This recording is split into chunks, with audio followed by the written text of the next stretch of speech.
Amy, let me tell you about a magical place that is so exactly designed to be enclosed space, year-round fun for the whole family that I bet you already know what I'm going to say before I even say the name. Let's say it together on 3. 1, 2, 3.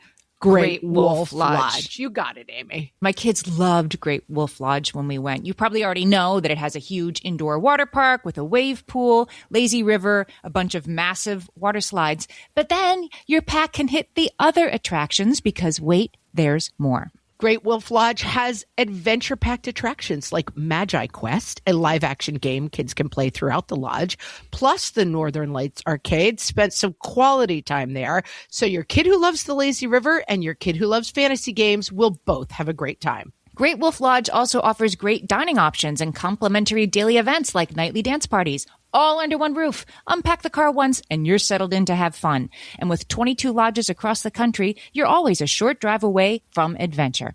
We've both had such great times at Great Wolf Lodge, so bring your pack together at a lodge near you. Learn more at greatwolf.com and strengthen the pack. The idea of like what's important and not important is very different to a working mom than someone being like, libraries, who cares? What fresh hell? Laughing in the face of motherhood. It's a great experience for your teenage kid to be like a demigod to the little one. With Margaret Abels and Amy Wilson. I always goof on robotics camp because it just feels like robotics camp. A podcast that solves today's parenting dilemmas so you don't have to. Hopefully school does more than that, but like at a very basic, like I know where my kids are and they're safe. Hello, everyone, and welcome to What Fresh Hell? Laughing in the Face of Motherhood. This is Margaret. And this is Amy. And today we're talking about finding summer camps for kids, although that's probably a little too late, like too late for you if you didn't sign up in January. Yeah, sorry, you missed it, guys. It's over. Yeah, you would have had to do this like 3 years ago.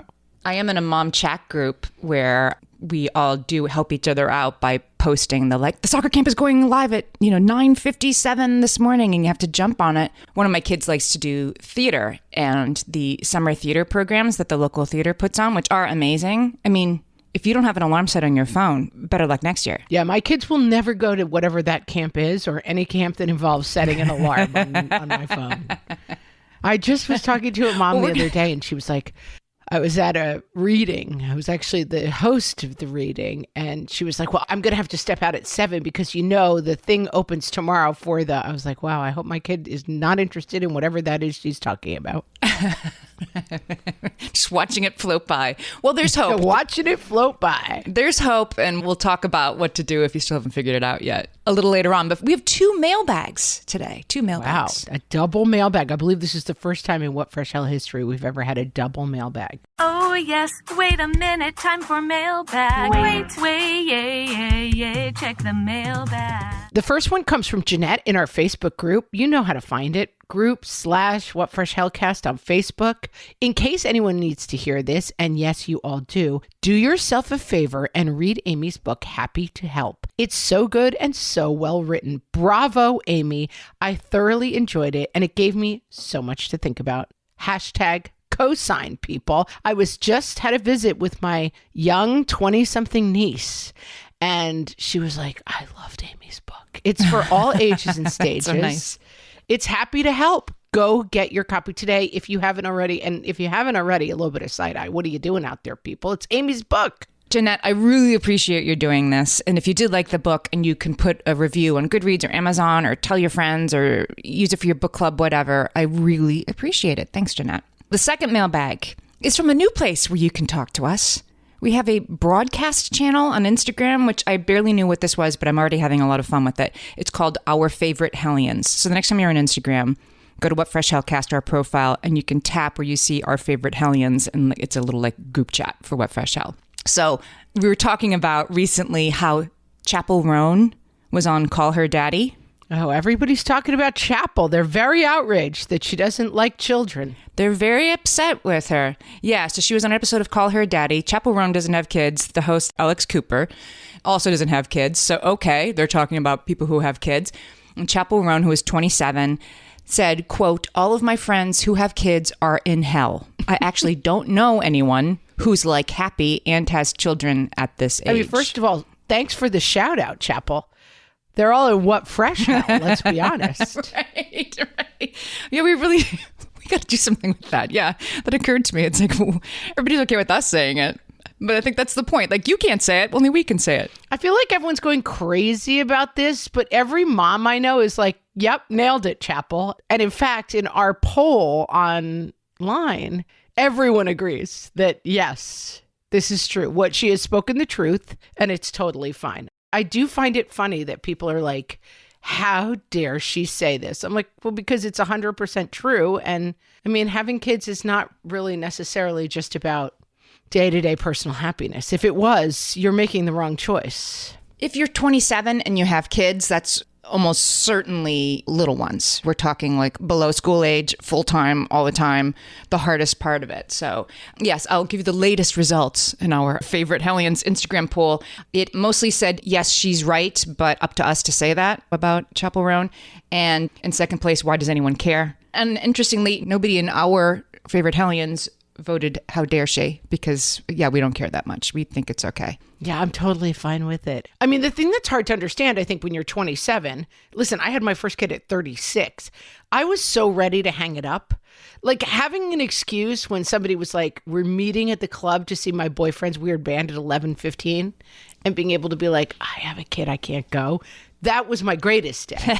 But at 27, I would have been really bummed to have to say no to that. It was a feature, not a bug. I was ready to hang up the saddle and retire, you know? Here's my problem with it, and I'm not sure this is solvable because it's the culture of celebrity, but it's like, why when a mother who does have kids says, this is hell, I'm really struggling, nobody cares. But when Chapel Roan, who doesn't have kids, says it, the gallons of ink that have been spilled on what somebody who isn't a parent but is famous has to think about. I don't know. The other thing we did in this Instagram, our favorite Hellions, is we asked for episode ideas, and asking ye shall receive.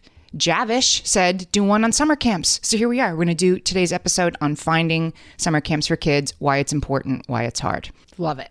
I wanted to start with the whole idea that you were probably met with if you expressed to somebody, to Chapel Roan, or somebody who is not a parent in your situation, or perhaps your own mother or father, is relax. The kids should just hang out all summer like we did. We had a great summer in the backyard with popsicles, and you're overthinking it. Relax, Mom. Right.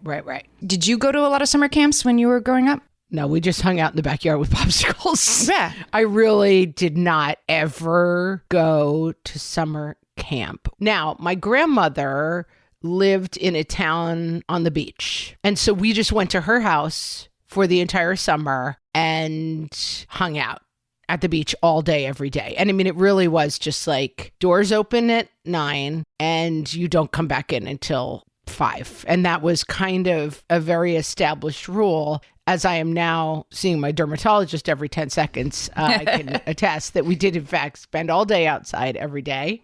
And yeah, it was a lot of unstructured play and stuff, which I think was really good for us, like exploring. And, you know, we were not well supervised, and we would be out on the beach just all day, every day, finding weird stuff. It was kind of like a little novella. Childhood.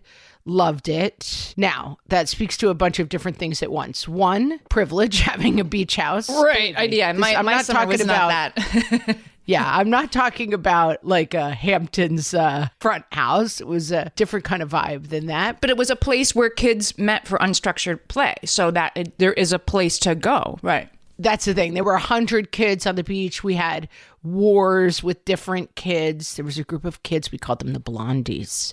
They were a group of popular girls who we were constantly at war with. We had a whole life there, and we could walk. I mean, in some ways, I don't even know if towns like this exist anymore, because maybe it's gone to like private clubs. There were public tennis courts. There was a public duck bowling alley. And we just walked and rode our bikes everywhere. We were just talking the other day with my kids about Wawa, the store. The Kelsey's are now advertising it, but that was the little store. And we would just wait all year to go and walk there and get this like square gum that they had that we loved. I mean, it really was a nice... Did you have slush puppies? Of course, they had a slush puppy machine. I would go to McNeil's pharmacy and get a slush puppy, which was just, it was food coloring. Sugary food it was coloring. Like cough syrup. Very sugary right. Cough syrup with way more sugar in it. In colors that no food stuff has ever been. Correct. And crushed ice, that was like a nickel. Yeah, I don't know. It was the greatest. But here's slush puppies and like weird rotating hot dogs that were in the grill. I will say, and I am an advocate, I mean, we'll have a whole conversation about that. I think that's a great summer for some kids. Nice work if you can get it. Because this is the point. When you said low supervision, that's how it was for me too. And it was pretty great. And I think it's great for kids if you can get it. But it's low supervision. It's not no supervision. My mom was home. She was working. She was cleaning the house. She was taking care of the baby, whatever. But she was home. Like she was around if it was raining, if my friend was busy that day, if somebody fell off their bike. She was home down the street. There was another parent who was home. I mean, it was all women who were home, but there were adults who were around and available. And that enabled this sort of low touch, just go outside and whatever. That is really hard to reproduce now where parents work. And I will say, you're pointing this out and it's making me realize that I'm not even taking into account that this only started when we were like 8 or 9 years old. Like this is not something that 3-year-olds are doing. They're not riding their bike to the Wawa, you know? And so as young people at the beach, we had a young woman who lived in Kansas. My mom talks about this. She put like a classified ad in this Kansas paper to be like, hey, do you want to spend the summer in New York? And this woman was like a babysitter / kind of au pair. I mean, she worked. They obviously paid her, but like she stayed with us every summer for the whole summer when we were little. So she was kind of in charge of probably the like 6 or 7 kids, the cousins and stuff. And so, right, it's like this kind of, I'm talking about one of my kids is going to kind of have a Stranger Things summer where it's really just like, all right, you have no plans, but you got to be out of the house, riding your bike around, go fishing, find your adventure. How would you feel about that, though? If you and your spouse were both working in the city an hour away every day, you'd find I would feel fine with it with a 14-year-old, but I wouldn't have felt fine with an 8-year-old. Or a friend down the street who will be home during those times. Yeah. I mean, they're now part of this group of 6 or 7 kids who will all be hanging out together. One of their moms will be around, certainly. It's a factor of a lot of different things that makes me feel comfortable with it. Right. But it's a privilege to even have that. I'm going to come at you with Jessica Kalarko. We did a fresh take with her. Book Holding It Together is amazing. We'll link to it in the show notes. And I quote this all the time because it was such a like meteor into my awareness. We still structure society as if every home has a full-time caretaker there, even though that's no longer the case for the vast majority of families. This is Jessica talking. Then she was talking about summer camp in particular. And she says the care situation has been ad hoc and patchwork for a while, and people with various amounts of privilege related to money, but also the availability of care networks where they live, like what I was saying, like the mom down the street can handle it and you'll handle it tomorrow. Those people are able to make it work, and other people have not been able to make it work and either have to drop out of their workforce or put their kids in less than ideal scenarios because we don't have school 12 months a year. 100,000%. I agree with that. I agree with every single thing she's saying. And I think that, yeah, I mean, it gets easier as your kids get older. A 14-year-old could be living independently with a child, basically. Like a 14-year-old's pretty grown. But yeah, when I had 3 kids under 6, I certainly wasn't like, we'll just figure it out as we go this summer. Right. So that's why summer camp matters. So that's why, to help you feel better, when your parents say to you, I don't understand why you're so stressed about where your kids are going to camp, let them just run around in the backyard. That's kind of not a thing in the same way as it was for us for so many reasons. Right. Absolutely. Jamie Addersky, I'm not sure I'm pronouncing that last name right. She's on TikTok. She's Truth in Momedy, and she did a really funny TikTok on this that got picked up, got a lot of news coverage. I'll put that in the show notes also. She's playing a mom, and then she's also playing a school administrator in this TikTok, going back and forth. And so on the one side, she says, I work full time, so thank you. It's so great that you will take my kids during that time and teach them. And the person's like, no problem. We're happy to do it, except for the 3 months a year we're closed.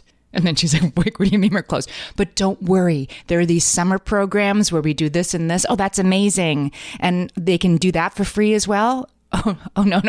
They're not free. They're $5,000 and they're sold out already. And, it's just a very funny TikTok that underlines a thing that's kind of not so funny. So anyway, now that we've set up why camp is a necessary thing for us to be stressed about, we're going to talk about what camp looks like in 2025 and what our options are for our kids.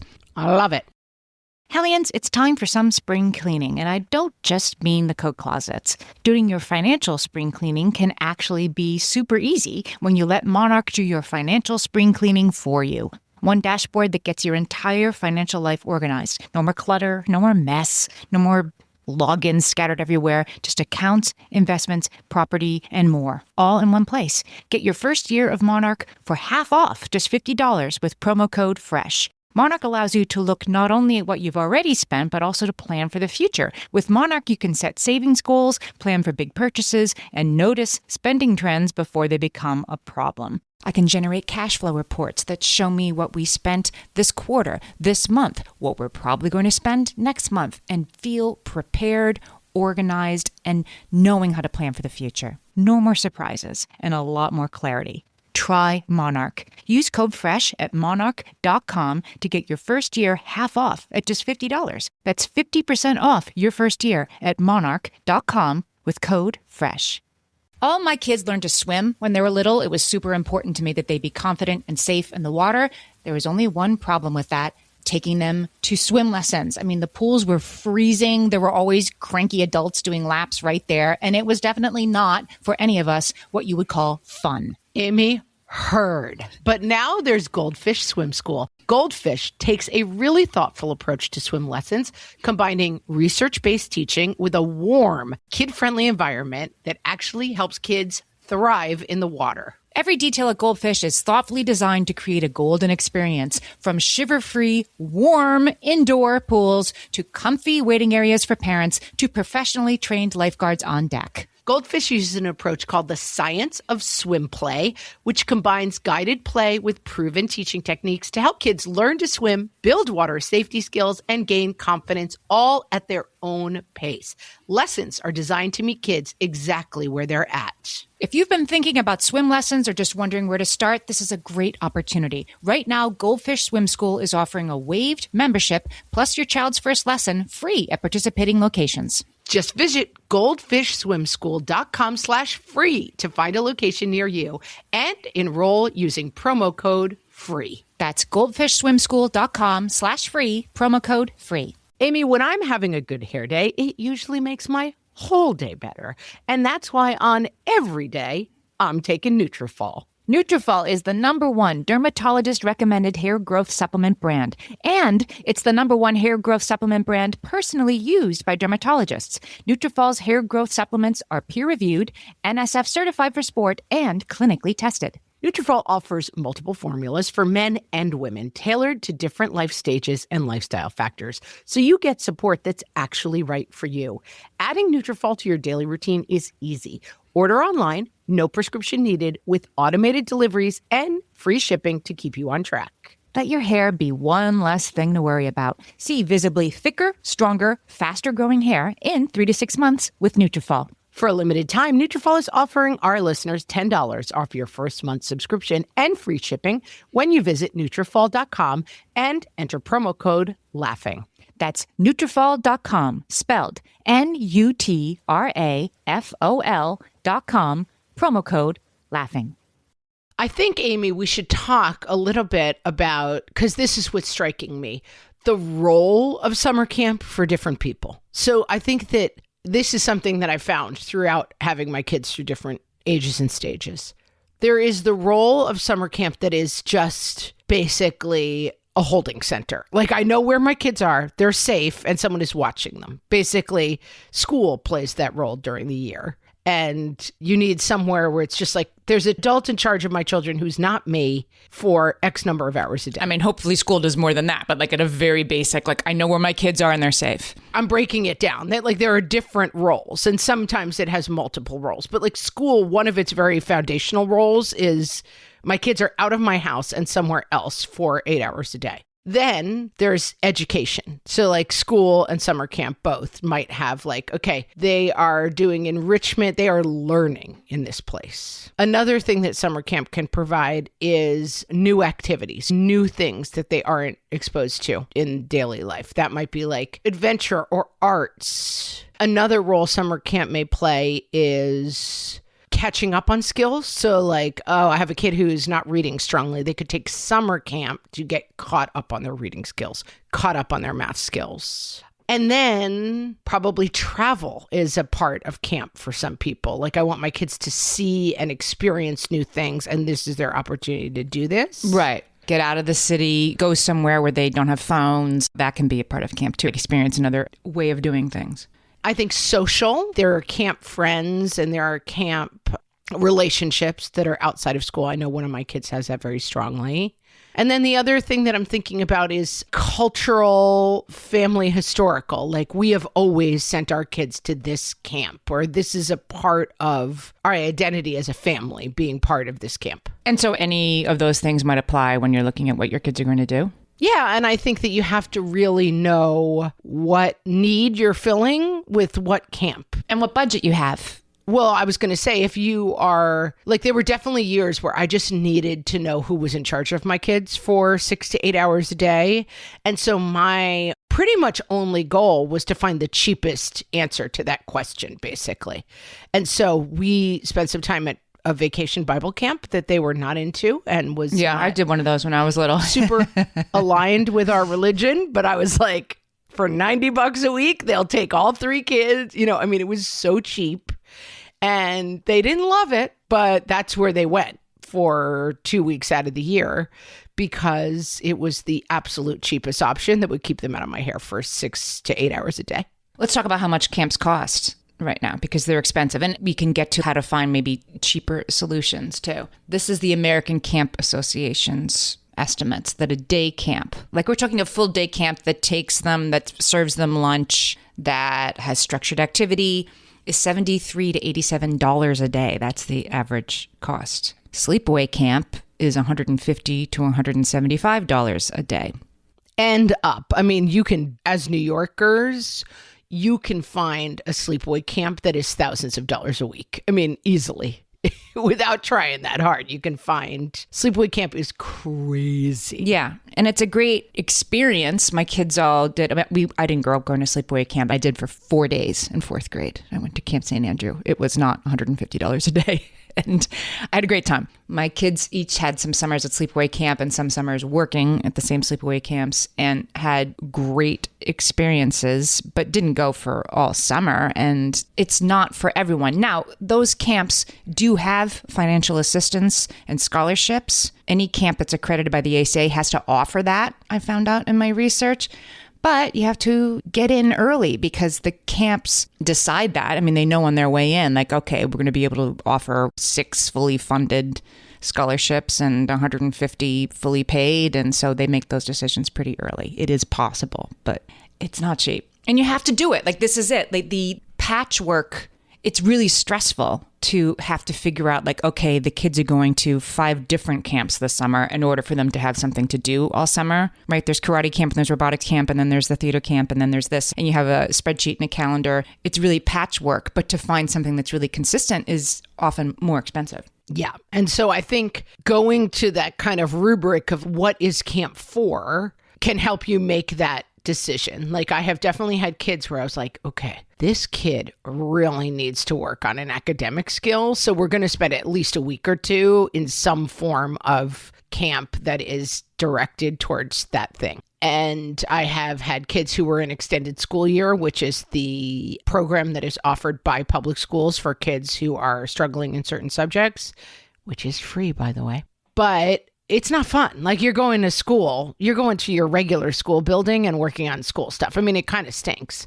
And so for kids who had extended school year, I would try to maybe find a little bit more of a fun camp for them because it is a bummer to be spending your summer going to your actual school building. It really stinks. It is funny the camps you can find. Like there's a camp near me in New York City that's reporter camp. This would have been my dream camp. You work with people who are just, parents who do this, journalists. and you find out what it's like to be a real journalist. And they like go into the diner and go in with their notebooks and they do their gumshoe reporting work, talking to the guy who runs the diner and stuff. And they learn how to write a newspaper article. For certain 12-year-olds, that is a dream summer at an expensive rate. Yeah, I mean, my husband, this is an 80s kids throwback. And if you are not an oldie lux, you will not appreciate how amazing this is. But my husband went to space camp at whatever it is, NASA in Houston. There was a movie called Space Camp where the space campers accidentally get sent into space.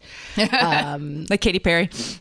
Like Katy Perry. But it was, do you remember the movie Space Camp? It was all the stars of the 80s and they accidentally went to space. I don't know much about Space Camp other than it's total humble brag for parents on Facebook to be like, so she got in a space camp and... Yeah, my husband went to space camp. So he went to space camp. Did you like it? Of course. I mean, nobody doesn't like space camp, Amy. It's space camp, for God's sakes. For the right kid. If you're not the right kid for space camp. Yeah, I would have hated space camp actually, but I never applied and but who would have sent you? Right. Exactly. And I also... There were 4 of us growing up, and I think that can be another factor. And we had neighbors, a lot of kids in the neighborhood.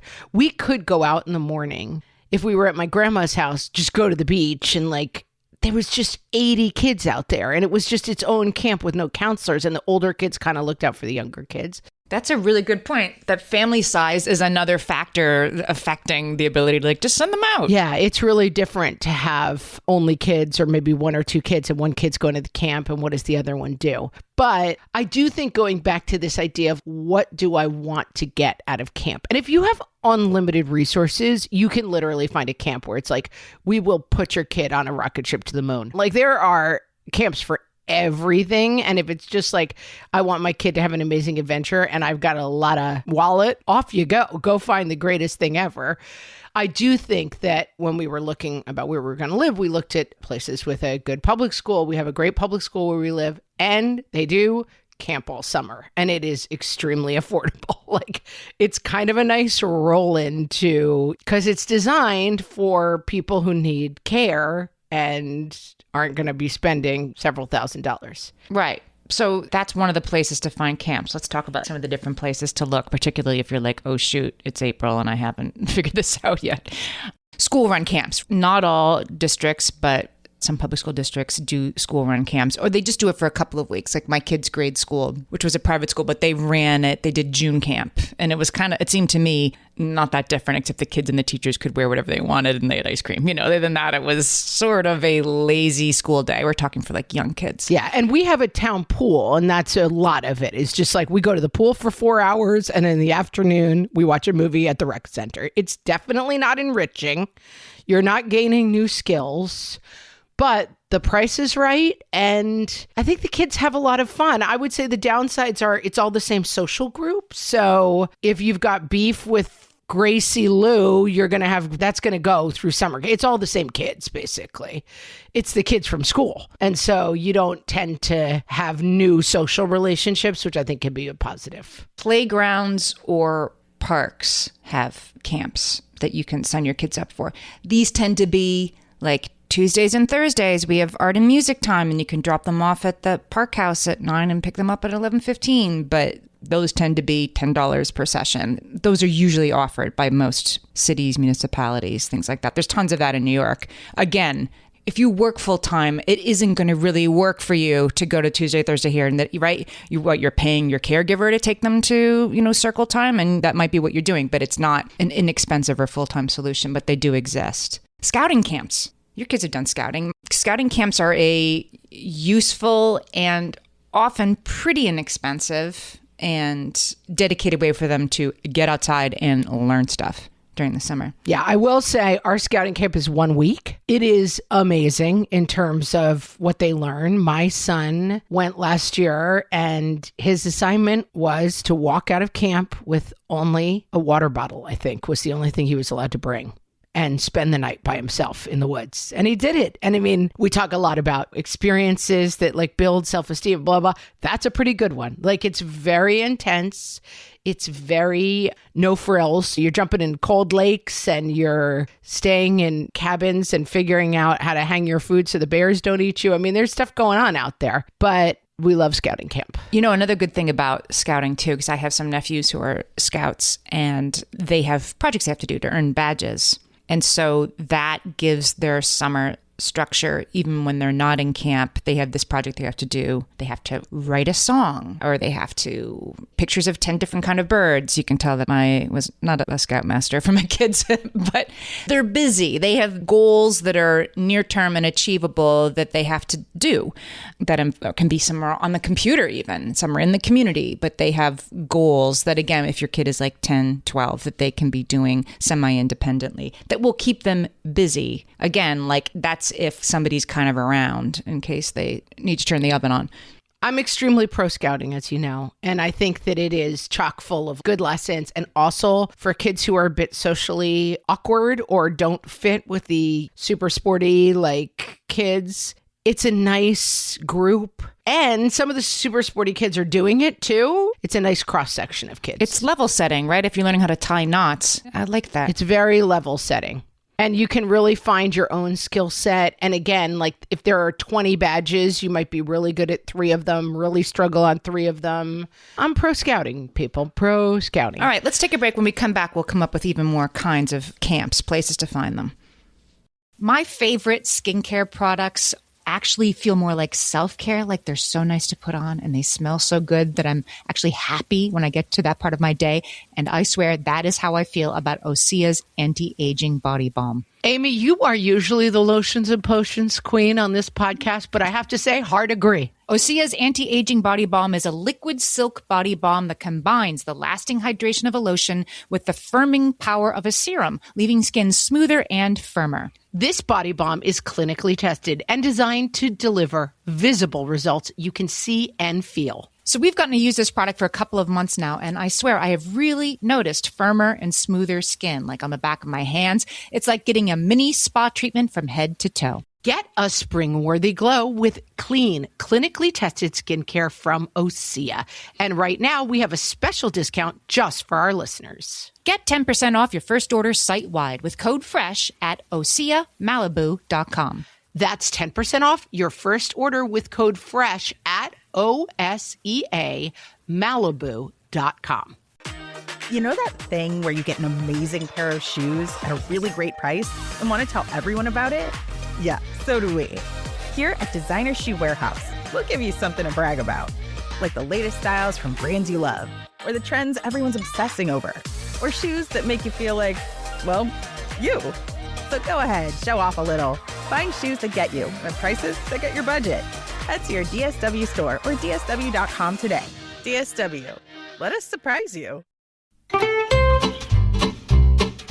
And now, summer camp alternatives. From the What Fresh Hell podcast. Camp Garage, specializing in environmental remediation, problem solving, and the psychological study of hoarding behaviors in the modern adult. In other words, kids go to a different neighbor's house each day and clean out their garage. Camp Touchgrass. Get out there and explore. Explore what? I don't know. Those trees by the side of the yard look kind of interesting.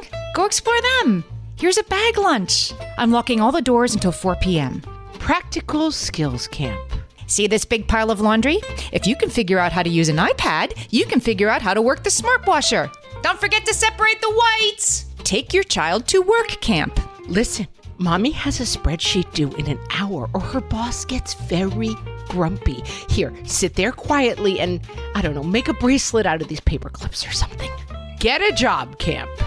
Hey kid, you're 15. Get a job. Stranger Things camp.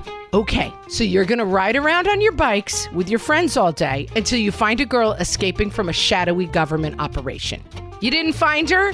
Keep looking. Camp isn't over for 6 more hours. This has been Summer Camp Alternatives. From the What Fresh Hell podcast.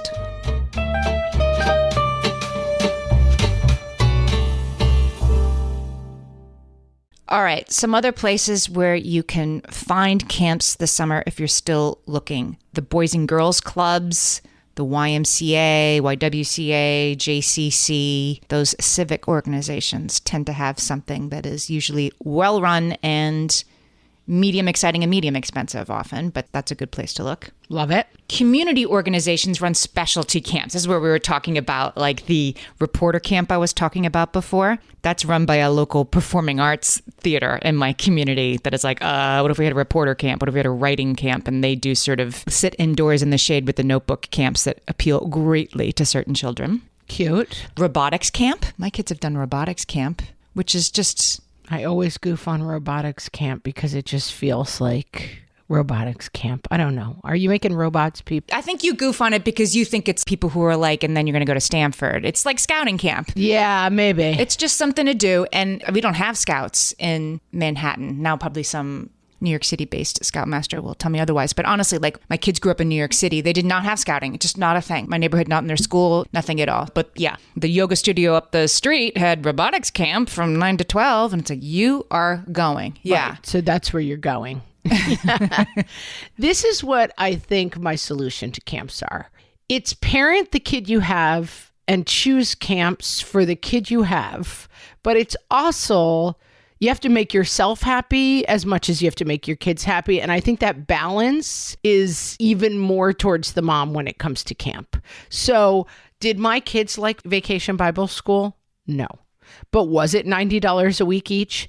Yes. And so that's where my kids spent some time. And they really didn't like it. And it probably wasn't amazing. And it probably taught them things that we fundamentally disagree with. But it was $90 a week. And that was my deciding factor at the time. Now that I have older kids, I have a kid who from like 8 years old wanted to go to sleepaway camp. And as I said, we were not sleepaway camp people. She researched it. She found it. She really wanted to go. You know, we figured out a plan. It is more expensive than other things. And she started going and she's loved it. She goes for 3 weeks, but it's kind of like, okay, that's the only thing you're going to do over the summer. So the rest of the summer, you have to figure out your own thing. I have a kid who is extremely independent and he has a group of friends who like to make movies, quote unquote. I mean, they film each other on their iPhones. This is what they did last summer. They rode their bike to somebody's house and pretty much with no supervision, they would be out for 8 or 9 hours a day filming this movie, which we then, the only payment was I had to watch it at some point. It was an hour and 45 minutes of a bunch of 12-year-olds pretending to punch each other. So that works really well. Like I pretty much know that kid can function independently. It's just an independent kid. This is the kid who spent the pandemic. I'm going to teach myself to do a front flip and just worked on it for 6 hours a day. Like he is that kid. Then I have a kid who needs more academic support, more structure, doesn't do amazing with unstructured time. And that kid, I have to really think pretty carefully about where I'm sending to camp and what that kid's needs are. And we have to really plan around it. So I think it's what is the need? What is the finances? And then figuring out what your kid needs out of camp. Yeah, because first is what is the need? And sometimes it's full-time childcare for my 7 and 5-year-olds while I continue my full-time job. It's like Maslow's hierarchy of needs, right? Like for some people, it's like, this is full-time childcare and it can't be 9 different places and it can't be 3 kids at 3 camps because I work all day, right? That's a very different, and you are right to be stressed and frustrated and mad that you are paying through the nose thousands of dollars a week for something that really society should take care of like we do during the school year. And then there's like, I have 2 kids and they're 12 and 14 and this one likes this and this one likes that and we can figure it out. Like that patchwork I think is great. It's kind of useful for kids and nice for families, but it's a different set of needs. Yeah. So I think that there were years where we did school camp and Vacation Bible School for the 2 weeks. I mean, Vacation Bible School is usually the weeks where your kids don't have camp. And that was a pretty cheap summer where the kids were looked after all day and they were out of my hair. I could work and they weren't really getting, you know, they're not getting skills out of that kind of a summer. Right. Not marketable skill. And it doesn't matter. You know what they get out of these sort of like, pretty good camps that I think we're not talking about that is a totally important thing about camp is the cool 17-year-old. Huge. Leading a pack of kids around and telling them what to do next. Huge. One of my kids has worked as a camp counselor now for a couple of summers and has saved because they're so dear to them, the notes that they get on the last day from the 7-year-olds, like, you are my best friend and the best like, it's a great experience for your teenage kid to be like a demigod to the little ones. And I think it's good for the kids too, to be, they just experience it differently when they have an 18-year-old saying, hey, that's not cool to make fun of him. That's not what I do. And they just react completely differently to these wondrous superheroes who are not adults, but they're not kids either. And having that experience, I'm not sure where that happens besides, I guess, a babysitter. But in that group setting, I think it's really absolutely good for kids. And one other thing that we still do and did since the kids were pretty young is send them to family. I mean, that's another option for the summer is at 5, they can get a plane by themselves and go to Nana and Papa's house or go see Aunt Kate for, and kind of ship them places, which if I'm looking at gaps, that's often an option that I choose. I wanted to talk about libraries in particular because I grew up going to the library. That's what I did in the summer. When I wasn't going to vacation Bible camp or whatever, I would walk up the street to the library and I would read, 8-10 books a week and enter the summer reading contest. And you're so cute. Little Amy Wilson. Yes. You were the kid who always won the summer reading contest. We'd be like, no matter what we do, Amy Wilson's going to win it. Yep. And I got pizza and a cup of apple cider for my trouble at the end of the summer. And you were happy to have it. Lots of libraries and museums have camps, have summer programs. They're a great place to take your kids in the summer when you don't know what else to do. And they often offer a lot of programs. Right now, a lot of that funding has been cut. The Institute of Museum and Library Services, $267 million worth of grants happened last year, and they are, at least right now, it looks like being taken completely away. So there's a spreadsheet. I'm putting it in the show notes. You can look it up, and you can see state by state, city by city, which programs are going to be affected by these cuts. Will your library's camp be able to run this summer? And if that's important to you and you think that funding should be included or reinstated or supported, then you should reach out to your local officials and tell them so. Because I think libraries and museums do really important work at times like this for families, and it should be supported. Right. The idea of like what's important and not important is very different to a working mom than someone being like, libraries, who cares? They don't need money. That's what's happening. Yeah. And as it starts to actually come home, it's worth saying, actually, this does matter to me. And speaking up can really help, saying this matters. Yeah. So I think that where we're coming to on this episode is put your hierarchy of needs for camp, right? If your camp most important is basically getting the kids out of the house, then you're searching for the least expensive option to do that. That's where you're probably looking at your local organizations, boys and girls clubs, school-run camps. And it can also be a time, another thing that I would do is, this is somewhere where the village can help you a little bit. Like, I'll take the kids every Monday, you take the kids every Tuesday. We definitely did that, where we had times over the summer where there was a week gap, and I would reach out to all the moms and say, I'll have all your kids at my house on Monday if you have all the kids on Tuesday, and everybody takes a day, and then you basically get 4 days off. Very worthwhile if you can pull it off. And then as you move up the hierarchy of needs, you can start saying, this kid really needs support with his reading. So we're going to spend 3 weeks in a reading camp and try to get him to grade level in that subject. Or my kid has a really special interest and I think they might really be good at tennis. So we're going to do a 3-week tennis camp to really try out how kind of test the joists on that passion. And then you can move up to like, it's my kid's fantasy to travel the world and we have $25 million. So let's send them to travel the world camp. I mean, you can kind of really make a rubric that works for yourself on put your needs first in it, then put your kids' needs in, and then figure out the budget. And we're starting to figure out where we're going for summer camp. That sounds pretty good. I think you solved it. Gotta solve it. That's what we're here for. Have you signed up for our newsletter? I'm going to tell you the link. Go to bit.ly/whatfreshnewsletter. Once a month, we send you what we're talking about, our favorite things that we're reading and watching and listening to besides the What Fresh Hell podcast. And if you sign up for it, we're going to send you talked in a recent episode about on a day doing the 1-3-5 rule, the one big thing to get done, the 3 medium things to get done, and the 5, small, little, easy wins I'm going to get done. I thought I'd try it out. I love it. I made a PDF that I use every day that I put my 135 things, and it's totally working. So if you sign up for the newsletter, we will send you this 135 PDF that you can use to plan your day. And I like it. It's working for me. Love that for you. That link to sign up for our newsletter will, of course, also be in the show notes. We make it so easy for you, friends. We want you to sign up. That's right. Check us out. And you can also find out all the events that we're doing, but especially where Amy's going to be doing events for Happy to Help. So that's right. Make sure to sign up. Don't miss any of the fun. And with that, we will talk to you next time. So long.